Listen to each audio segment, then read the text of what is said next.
Assalamualaikum warahmatullahi wabarakatuh. Salam sejahtera untuk kita semua. Om Swastiastu.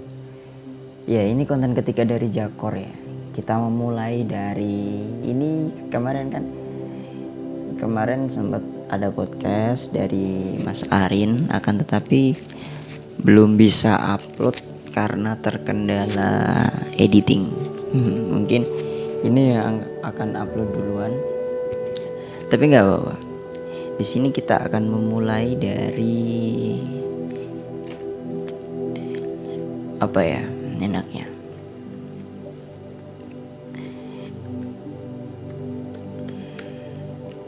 Kita akan memulai dari sebuah hal yang mungkin orang mengira ini adalah hal yang tabu atau hal yang akan sangat sedikit sekali orang membahasnya, yaitu masalah psikologi. Ada yang pernah tahu, ada yang pernah dengar apa itu psikologi? Gini, kalau saya nyari di psikologi di Wikipedia, psikologi adalah sebuah bidang ilmu pengetahuan dan ilmu terapan yang mempelajari mengenai perilaku dan fungsi mental manusia secara ilmiah. Para praktisi dalam bidang psikologi disebut psikolog. Nah, gitu. Jadi psikologi itu ilmu sebenarnya kalau kita ambil definisi dari Yunani, itu kan ada psike dan logos. Psike itu artinya jiwa, logos itu ilmu. Jadi ilmu yang mempelajari jiwa. Akan tetapi kan di sini kalau kita membahas apa sih itu ilmu yang mempelajari jiwa, kan kayaknya absurd banget. Jadi di era tahun saya lupa, kayaknya Wilhelm Wundt itu mengatakan bahwa psikologi itu ilmu yang mempelajari tentang perilaku. Jadi behavior, perilaku manusia itu dipelajari secara detail. Kenapa? Karena di setiap perilaku manusia terdapat simbol-simbol yang unik. Kenapa manusia bisa melakukan seperti ini? Kenapa manusia bisa melakukan seperti ini gitu. Jadi ini hanya sekedar cerita. Saya tidak akan mengutarakan teori-teori ini, teori A, teori B, teori C. Enggak. Kita akan sekedar sharing ke teman-teman, sekedar cerita ke teman-teman bahwa psikologi itu perlu loh dalam kehidupan kita sehari-hari gitu loh. Karena kultur budaya, kultur kita itu biasanya kalau kita nggak kerasa sih ya, kita mengalami sakit pada psikis kita itu kadang kita nggak ngerasa, kadang kita nggak tahu bahwa kita mengabaikan kan biasanya. Kayak aduh, iki ono masalah, iki lagi terbelit utang, iki lagi sedang patah hati karena si pacar ngajak berantem, atau si pacar sedang gimana, atau mungkin saya susah move on nih. Gara-gara apa? Gara-gara saya habis diputus. Karena dia itu orang yang ku perjuangin dari nol, orang yang orang yang bisa dikatakan bahwa aku hanya mencintai dia. Sosok itulah yang bisa merubahku sampai di titik ini gitu. Jadi ada banyak hal yang mungkin kita bisa ada banyak hal yang kita bisa rasakan, baik itu ke teman-teman sekalian ataupun ke orang lain ataupun siapa gitulah. Psikologi datang itu sebenarnya bukan untuk ini menjadi solusi dan segala macam, tidak. Sebenarnya para psikolog itu tidak memberikan solusi, akan tetapi mereka hanya menjabarkan setiap pertanyaan di dalam kepala si orang yang bahasanya saya sebut klien ya mungkin. Ya kalau ya udah klien aja kita sebutnya. Jadi psikolog itu tidak memberikan solusi terhadap si klien, akan tetapi psikolog mencoba menjabarkan setiap pertanyaan yang ada di kepala klien gitu. Misal kalau kita bertanya, kita kena kejadian apa, kemudian kita stres dan segala macam, kita selalu bertanya, kenapa sih orang melakukan itu kayak gitu ke saya? Kenapa orang ngelakuin itu ke si dia? Kenapa aku merasa kayak gini? Kenapa hanya aku yang selalu dibully, kenapa aku yang ada di situasi itu, kenapa aku yang harus menanggung semuanya dan segala macam. Nah, pertanyaan kenapa ini akan dijabarkan sedikit demi sedikit oleh psikolog. Misal ketika ada sebuah kasus, katakanlah kasus ini si A terkena pencabulan oleh bapaknya, dia sulit memaafkan dan segala macam. Psikolog tidak akan memberikan solusi dengan serta-merta. Artinya ketika dia datang, dia bercerita, terus psikolognya bilang, ya gini aja, kamu harus ngelakuin kayak gini. Kalau enggak kamu gak akan sembuh. Enggak gitu. Psikolog akan terus menggali informasi yang ada. Nah, itu dalam posisi tersebut siapa saja yang ada di rumah. Mungkin dia akan bilang saya dan ibuku. Duh, ibuku kondisinya bagaimana? Ibuku sedang tidak sehat. Ibuku sedang sakit keras. Jadi di situ yang memang benar-benar seorang wanita yang sehat cuman saya seorang dan segala macam. Maka psikolog bisa menjabarkan bahwa lah itu karena kondisi itu cuman ada kamu, sedangkan ibumu terpapar sakit. Bapakmu dalam kondisi seperti itu tidak bisa menahan birahinya. Masih bertanya di dalam kepala si anak. Iya, tapi kenapa aku kan anaknya? Dijelaskan kemudian oleh seorang psikolog. Ya, orang seperti itu tidak akan memandang siapa dirimu. Yang penting ada objek yang akan mampu melampiaskan segala dari kebutuhan seksualku. Orang seperti itu memang begitu gitu loh. Jadi psikolog tidak serta merta dia akan menggali informasi lebih dalam untuk dijadikan bahan asesmen bagi dia. Kemudian dia akan memberikan semacam treatment, memberikan semacam coping kepada si anak, sehingga si anak akan bisa mencoba pulih sendiri dari diri. Dia akan menerima dirinya sendiri, kemudian dia juga akan memaafkan lingkungannya, termasuk di dalam kasus ini adalah bapaknya. Dari cerita itu kita bisa ya ini mungkin terlalu terlalu dalam kisah dan segala macam. Mungkin dalam kasus percintaan kita bisa melihat itu dalam kasus percintaan. Ketika kita berantem dengan pasangan kita, berantem dengan dengan antara cewek cowok ini berantem, akhirnya mereka jadi stres satu sama lain dan segala macam. Sebenarnya kuncinya cuma satu. Diri kalian itu masih punya sikap yang bisa merefleksikan diri kalian. Jadi refleksi diri itu sangat penting, bahwa sesungguhnya menjadi orang yang dewasa, menjadi manusia dewasa itu tidak patut untuk menyalahkan orang lain. Karena apa? Karena segala kesalahan itu pasti kita yang buat. Segala kesalahan itu mungkin kita tidak merasa bahwa apaan aku ada di sini diem, tiba-tiba dia datang marah-marah dan segala macam. Akan tetapi dia marah itu kan ada alasan yang mungkin mendasari bahwa kamu melakukan apa dan segala macam. Jadi refleksi diri saja. Akan tetapi refleksi diri juga tidak akan menjadikan solusi untuk, artinya solusi konkret untuk kedepannya. Apa yang harus dilakukan? Ya harus dilakukan ya setelah refleksi diri, mencobalah untuk meminta maaf terlebih dahulu. Karena di dalam hubungan itu sudah tidak ada derajat tingkat gengsi antara si A dan si B. Di dalam hubungan itu cuman ada cinta. Cinta yang dapat mempersatukan kalian. Bukan aku gengsi, aku sebagai laki-laki, orang yang tegar, kuat dan segala macam, apalagi aku tidak salah. Aku gak mau minta maaf, biar dia tahu diri, biar dia ngerti. Sedangkan si B juga merasa seperti itu. Aku sebagai cewek gak mau menurunkan harga diriku hanya demi si cowok yang membuat kesalahan dan segala macam. Karena cinta itu bukan soal mana yang salah, mana yang benar, mana yang punya harga diri, mana yang tidak, bukan. Kalau kita balik secara rasional, semua orang punya harga diri. Kalau kita balik secara rasional, semua orang punya alasan untuk melakukan hal tersebut. Akan tetapi cinta mempersatukan kalian ya atas dasar cinta saja gitu loh. Cinta itu menafikan segala hal, menafikan harga diri, menafikan derajat, menafikan salah dan benar.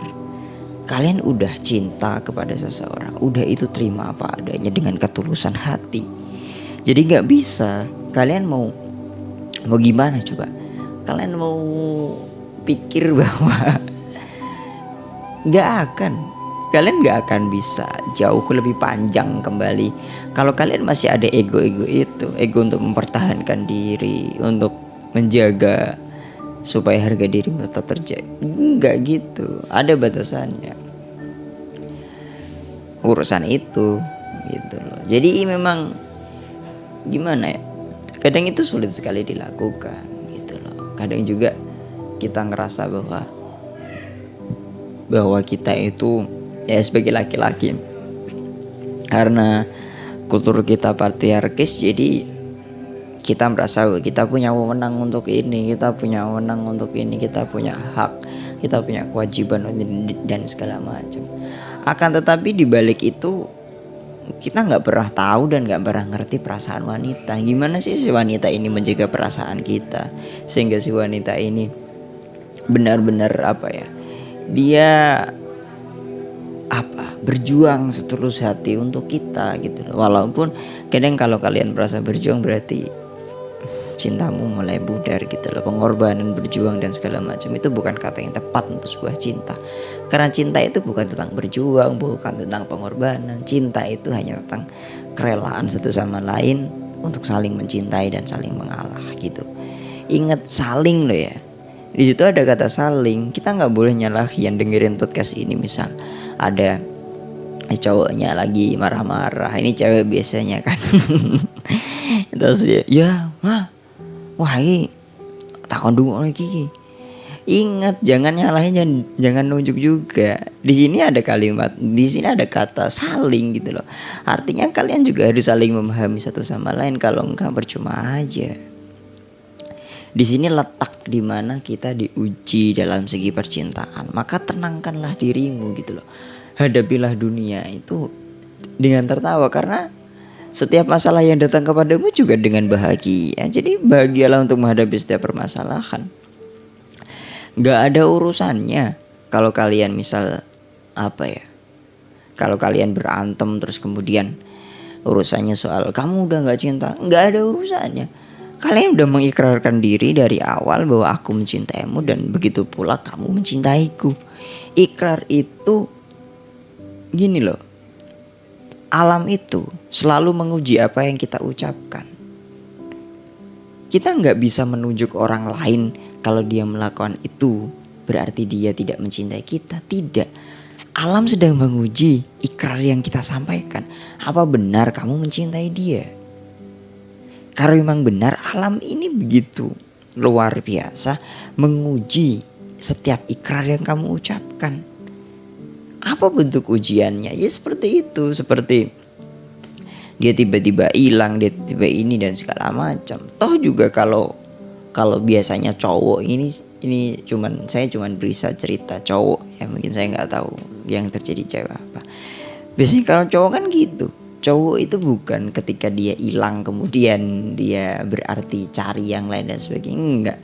Dia mencari kesibukan yang lain bahwa dia tahu bahwa suatu saat saya akan punya tanggung jawab yang besar. Dan mempersiapkan setiap tanggung jawab ini saya harus benar-benar bisa misal kontrol diri saya. Terus kemudian saya harus bisa ya secara moral dan finansial saya harus cukupi. Karena saya akan punya anak, saya akan punya istri, saya akan punya cucu, anak saya akan sekolah dan segala macam. Apalagi secara intelektual kita harus cukupi kan. Gimana cara ngajar anak dan segala macam. Kita itu hanya punya batas dari usia 0 sampai usia 14 tahun untuk menaruh setiap ideologi. Kenapa? Karena di usia-usia remaja si anak akan berlari bebas untuk mencari ideologinya sendiri. Kalau kita gagal untuk menarik kembali kepada ideologi yang sudah kita terapkan dari awal, berarti sebagai seorang orang tua, ya berarti gagal untuk menerapkan itu. Kita nggak ngelakuin apa-apa berarti. Kadang kan, ya ini kita bahas sampai sini karena apa? Ini berkaitan dengan cinta juga. Cinta itu bisa jadi apa ya? Dua mata pisau yang saling berhadapan, atau dua mata pisau yang punya fungsi yang berbeda-beda gitu loh. Tinggal bagaimana cara kita untuk, sebenarnya yang lain itu adalah objek, kita itu subjeknya. Objek itu tidak akan bergerak atau tidak akan punya nilai khusus ketika si objek tidak melakukan apapun. Misal dalam koridor apa ya, kita taruhlah ke sebuah kasus bahwa kita bisa tahu bahwa alam itu punya kekuatan yang sangat luar biasa. Alam itu punya keindahan yang luar biasa. Tapi kalau si subjek kita tidak punya pengetahuan kolektif terhadap apa yang terjadi di alam itu ya hanya sekedar dia tumbuh-tumbuhan, dia hanya sekedar batuan, air, tanah dan segala macamnya. Orang yang hanya melakukan apa? Orang yang hanya setiap hari menyusun kertas yang di apa itu namanya? Shinigami. Bukan shinigami ya kah? Kalau shinigami mah di Death Note ya. Apa? Origami. Origami. Orang yang selalu setiap hari membuat origami, kalau dia nggak tahu value dalam setiap dia membuat itu, dia juga nggak akan pernah tahu gitu loh kenapa dia harus berbuat itu dan segala macam. Iya kan, doing itu kalian melakukan sesuatu dan segala macam. Tapi orang juga harus being kan, harus lereh, harus apa ya, lereh itu bahasanya apa? Harus kalian bener-bener santai, bener-bener kalian lereh hatinya. Jadi tidak ada gejolak-gejolak yang wah kenapa ya aku kok menyesal maksudnya menyesal. Jadi gini, setiap keputusan yang kalian ambil sebaiknya jangan menyesal terhadap itu. Lakukanlah terus-menerus. Jangan menyalahkan dirimu dan jangan menyalahkan orang lain. Gitu loh. Makanya kalau kita balik ke apa, saya sedikit tahu sekedar info ya. Ada makalah la dororo wala dirar atau hadis itu. Jadi jangan menyakiti diri sendiri dan orang lain. Artinya apa? Kita itu nggak boleh menyiksa baik fisik maupun psikis. Kita marah ke orang lain, terlalu marah juga nggak baik. Kalau kita pendem juga nggak baik. Apa baiknya kita refleksi diri kita gitu loh. Mending kita ketemu orang itu langsung, kita bicara ke orang itu dan segala macam. Akhirnya kita ketemu titik tengah. Jadi setiap hal itu bisa diselesaikan kok, asal dia gak mabuk aja sih. Kalau dia udah mabuk, kalau dia udah halu, kalau dia udah tepar ya kita gak bisa lakuin apapun. Kita bisa melakukan sesuatu terhadap orang lain kalau kita apa? Ya kita menggunakan teknik-teknik pendekatan yang humanis lah. Kita gak bisa memperkerjakan orang lain atau menyuruh orang lain sesuka kita karena kita punya kuasa. Harus humanis toh. Iya, bahkan kalau di psikologi ada terapi namanya, terapi tekniknya ada humanis. Konseling humanity. Dia ada gitu loh. Bahkan dia mempersilahkan orang ini mau melakukan apapun. Artinya titik poinnya adalah seberapa besar atau seberapa besar pengaruh kamu melakukan itu dengan tingkat kebahagiaan dirimu. Kamu boleh melakukan apapun terserah monggo. Kamu mau gak ini, mau gak itu, mau menolak ini, mau menolak itu, silahkan dan monggo. Akan tetapi yang terpenting kamu mendapatkan kebahagiaan dari setiap yang kamu ini, yang apa ya, yang kamu hindari, yang kamu tolak, yang kamu lakukan dan segala macam. Kalau itu tidak menimbulkan kebahagiaan, ya buat apa gitu loh. Kita itu harus bisa mengerti bahwa oh, kita itu di porsi yang ini, kita itu bisa melakukan ini. Jadi sesuatu yang bisa bikin kita bahagia itu ini loh. Saya nggak mau kayak orang lain. Karena apa? Orang lain tuh nggak mesti ngejamin saya bisa jadi bahagia. Nah, ada ucapan kayak gitu kan berarti kalian tahu betapa dirimu ini gitu loh. Kalian tahu, kalian gak mau ngelakuin ini, gak mau ngelakuin itu. Bahwa kalian tahu bahwa tingkat kekuatan, ya, strength dan virtusmu dan kebajikanmu itu di situ. Kamu harus cari nih apa strength dan virtus. Kalau belajar psikologi diajarin tuh ada virtus, ada strength dan segala macam. Kalian bisa tahu bahwa apa yang membuat kalian bahagia, apa yang membuat kalian. Jadi buatlah plan-plan kecil. 1 minggu ke depan saya akan melakukan apa, 2 minggu ke depan saya akan melakukan apa, 3 minggu ke depan saya akan melakukan apa, sampai plan jangka panjang. Itu difikirkan baik-baik. Karena apa? Gini loh, hanya orang-orang yang super kreatif yang tidak punya plan di dalam hidupnya. Kenapa saya mengatakan seperti itu? Artinya dia tidak punya plan besok ngelakuin apa yang nggak tahu, besoknya ngelakuin apa yang nggak tahu juga, besoknya ngelakuin apa yang nggak tahu juga. Tapi besok dia bisa melakukan sesuatu dan dia tahu cara melakukan itu, dan dia melakukan dengan cara itu dengan sangat optimal. Itu orang-orang yang super kreatif. Jadi kalau kita tahu bahwa kita tuh kayaknya, saya bukan tipe orang yang cerdas deh, saya bukan tipe orang yang pinter deh. Jadi buatlah plan gitu loh. Buatlah plan walaupun plan itu meleset, namanya juga plan kan. Namanya juga rancangan kan.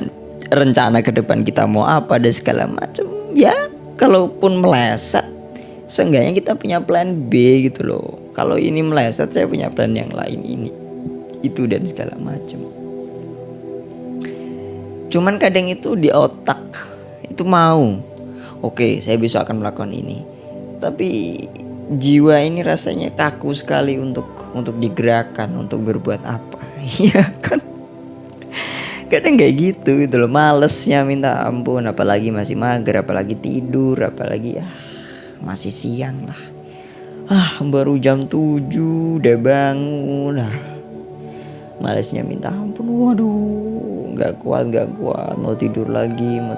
Alah, plan-plan apaan, tai. Ya itu yang membuat kita jadi plan itu gak selesai. Bukan karena plan itu, atau bukan karena plan kita buruk atau segala macam. Kita gak pernah ngelakuin. Jadi plan jangan muluk-muluk amat lah.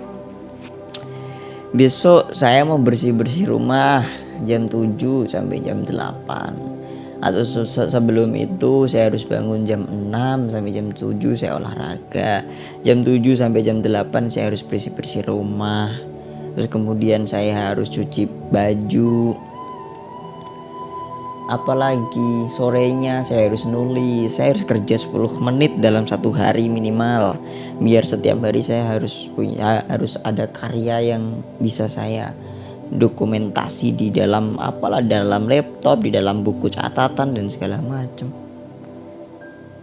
Yang penting mah konsistensi ya. Itu pelajaran yang sangat luar biasa bagi kita gitu loh. Itu yang akan menjurus kepada diri kita, apalagi masalah urusan kayak gitu. Jadi kembali kepada cinta. Itu tadi kan gak ada hubungannya dengan cinta, ngalor ngidul aja. Ya ada, jelas. Cinta itu kan perasaan kita perasaan condong kita untuk lebih menyukai satu objek dibanding objek yang lain kan. Apalagi cinta itu seperti itu. Jadi juga biasa saja terhadap cinta gitu loh. Artinya yang kalau kita berbuat sesuatu dan itu tindakan yang mungkin merugikan diri kita, yang beda di manusia itu sebenarnya bukan objek, bukan subjek atau yang lain, tapi refleksivitas kok refleksivitas sih, bukan refleksi deh, reaksi refleks gitu loh, reaksi refleks dari seseorang untuk dia bereaksi terhadap sesuatu. Jadi reaksi kita terhadap sesuatu itulah yang membedakan diri kita dengan orang lain. Mungkin masalahnya sama, ada soal cinta, ada soal gini. Kalau bagi saya biasa saja lah mah itu. Tapi bagi orang lain mungkin dia akan berpikir 7 kali, 8 kali, 9 kali sampai kepalanya pusing. Yang membedakan apa? Yang membedakan bukan suatu masalah itu. Yang membedakan adalah refleks lagi, reaksi seseorang tersebut untuk mengambil keputusan gitu loh. Gini, anything or everything is taken, not given. Jadi semua hal di dunia ini itu dia itu diberikan dia itu kita tangkap, bukan diberikan secara cuma-cuma. Karena apa? Karena kita punya kedaulatan. Orang lain misal menghujat, menghujat yang paling kasar apa?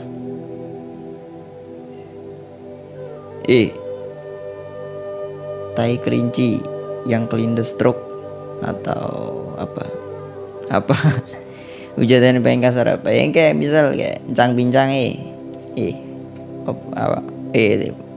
buta sini, tulis sini. Itu seperti hujatan yang kita tidak punya rasa empati. Tapi orangnya seperti itu, artinya orang yang mengalami, misal kita dibully, nilaimu buruk dan segala macam kayak gini, kita bisa nggak terima gitu loh. Apaan sih ini? Itu tadi taken, not given. Kita ambil atau tidak pujian, atau makanya justru pernah bilang, jadi seorang agamawan atau apa sih saya lupa, pokoknya orang yang dihina dia masih, dan dihina dan dipuji dia masih ada pengaruhnya, berarti dia masih manusia kelas acak-acak gitu loh. Ya seperti itu mungkin, tapi kalimatnya nggak kayak gitu sih. Itu berarti apa? Berarti kita itu bisa saja menerima setiap pujian, menerima setiap hujatan. Itu bukan diberikan secara cuma-cuma. Dia bukan sebuah hadiah. Dia bukan gift dari siapapun. Ya, kita itu taking gitu loh. Kita itu mengambil itu. Kita enggak. Misal orang lain menghujat, artinya dia melemparkan sesuatu ke kita. Lah, kita mau ambil atau tidak? Kita punya kedaulatan untuk mengambil dan tidak terhadap hal tersebut. Artinya apa? Reaksi kita yang berbeda dengan orang lain. Mungkin kita punya reaksi yang berbeda. Kita gak akan ambil tuh barang. Karena apa? Ya ngapain? Juga buat saya jadi susah kan? Jadi hal tersebut bisa kita gali, bisa kita belajar dari kita. Dari psikologi, cinta, itu ada kaitannya gitu loh. Untuk apa? Untuk supaya kita itu bisa tahu bahwa strength kita itu di mana, virtus kita itu di mana, kemudian bagaimana cara kita mendapatkan kebahagiaan. Kalian mau nggak ini, mau nggak itu, karena orang lain melakukan ini itu terlalu mainstream, kalian menganggap diri kalian non mainstream, terus kalian mengambil jalan yang berbeda dari segala macam. Kalau itu membuat kalian bahagia, monggo silahkan. Tapi pada kenyataannya sekarang itu tidak, sangat sedikit sekali orang yang berpikir seperti itu.